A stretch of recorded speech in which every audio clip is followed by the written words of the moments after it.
Hello, welcome to Pro Mixing and Mastering. Today I'm gonna show you and teach you how to mix the kick drum, the snare drum, drum overhead, and drum room. And this is basically how you mix your drums.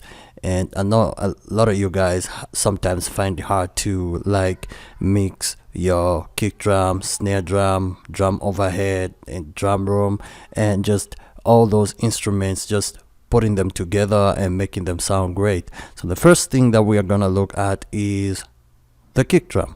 Let me solo this. I'm working in Mixcraft 7, and this is a Mixcraft project that I want to show you. Now this is how the kick drum sounds like.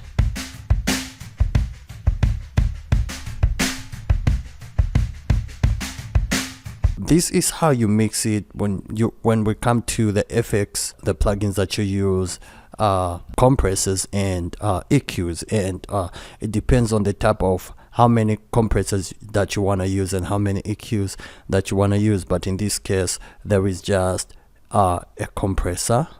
Any compressor that you have is going to do the job, and then there is an EQ. Now what this compressor is doing is this: it is just gluing the kick drum, so there is that glue that is taking place and also giving it that punch. If your kick drum is played well, then there is no need to do too much EQing and all that, and unless if some of those transients, some of those frequencies are poking out, then you can give it a hard compression. But in this case, if your drums are okay, then you can give your drums just a little bit of some 15 dB of compression, and of course your ratio is supposed to be on 2:1, and then from there you can just maybe increase the gain just a little bit to give it that that punch, and from there you can just throw in an EQ. These two are enough. You can just throw in a compressor to like hold those transients together. Then a classic EQ or any type of EQ can work. Let me show you what this EQ is doing to the kick drum. Let me turn this off. The kick drum sounds a little bit light, so the work of an EQ is just to introduce some of that low end and brightness to it. You will experience some low end around 200. Then from 6K to 20K, we introduce the highs. We sharpen the kick just a little bit, and even though the kick is being sharpened up a little bit, it still has the low. Whenever you're looking for a good low end, work around 2063. I can say to 630 kilohertz. That low end is just gonna be lifted up and just gonna sound better like this. So what I'm gonna do is I'm gonna reduce this and take it down. So as you can see, as you can tell, listen to me, the low end is out, but now when I try to raise it up, you're gonna hear it sound good. So the low end has more power, has that low end. That's what you're looking for. So if you want your kick to sound bigger, you can raise up 200 kilohertz.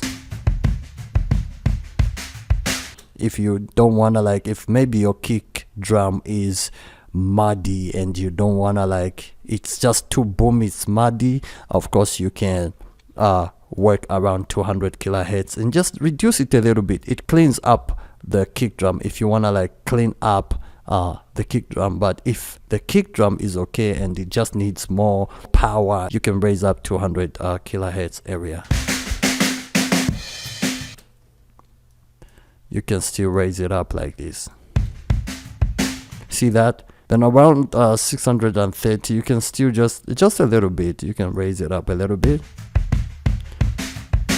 especially if whenever you want to have that biting kick drum sound, raise it up around 2K, you will have it.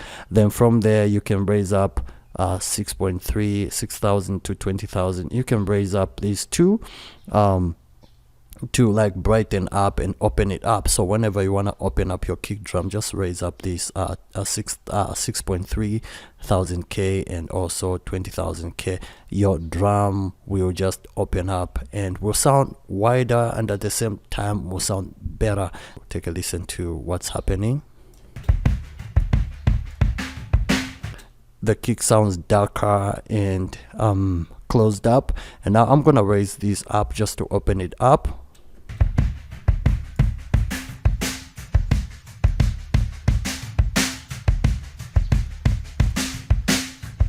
Yeah, so we have the punchy, the punchy frequency around this area. Then we have the opened up frequencies, like the highs around 6.3 to 20K. What a good thing. This side, the right side, is basically the same as the left side.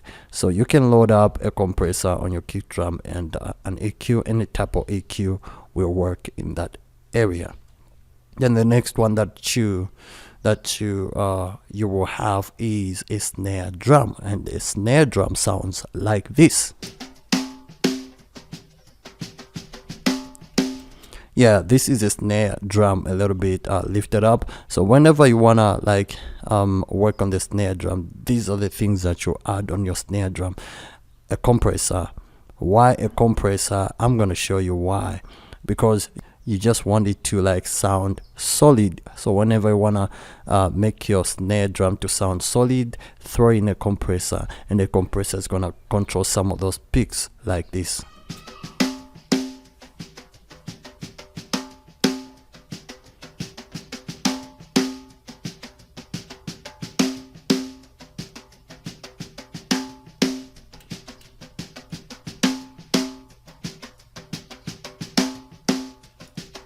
So you see, you can just take your attack to medium. Your release can be a little bit on 10 milliseconds slow release, and then just a little bit of compression on that snare will make it sound great. You don't need much compression on the snare, or else your snare will start sounding unnatural. So whenever you wanna have a natural sound, just throw in a compressor and just raise the threshold just a little bit, and to a level where you begin to hear the snare becoming tighter. So this compressor is just there to tighten up the snare. And then the second one that you have is drum overhead, and this is the problem to many producers. The overhead drums seem to be a little bit spread up, and there is something that you can do to the overheads, and that is just throwing in a limiter. Let me play this so you can take a listen.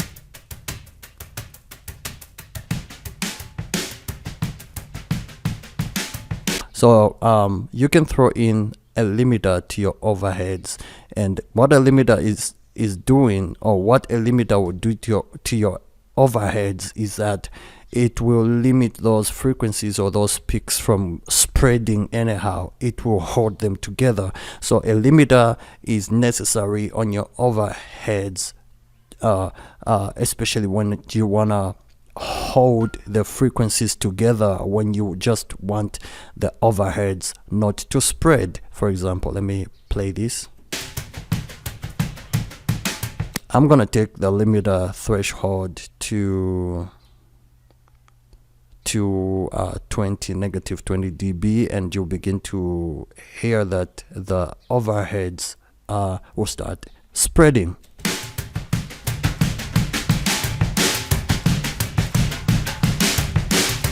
So basically they were like that. Now whenever you want to glue them together, you want to hold those transients, and you just don't want them to go anywhere. Just take your threshold to 2 and it will work.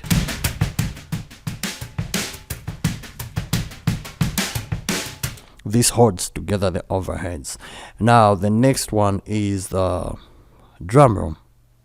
This one right here, and this sounds like this.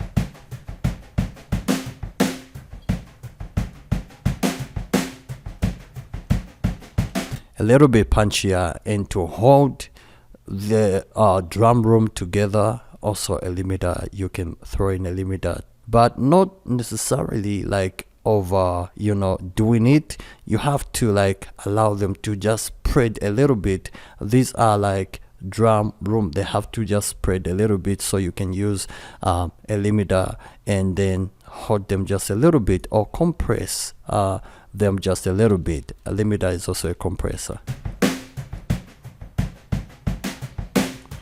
So this one, your last instrument, is what supports all the other instruments, and then your sound is just gonna sound bigger. So you don't need much on your kick drum or snare drum. All you need is just a compressor, an EQ, and a limiter, and your drums are just gonna sound good. And make sure that you record your drums in a good treated room, so that you don't get problems when it comes to mixing your drums. If your drums are played well, then all you're gonna need is just a compressor, an EQ, and a limiter, just to limit those transients, and also compress some of those parts where the instrument is higher, and those parts where the instrument is a little bit lower, and just to make sure that everything's even, sounding great together. So just a compressor and an EQ can work when it comes to mixing the kick drum, snare drum, overhead, drum room, and all the other instruments. So I hope this video has helped you. If this video has helped you, don't forget to like it and share it, and don't forget to subscribe. I'll see you in the next one.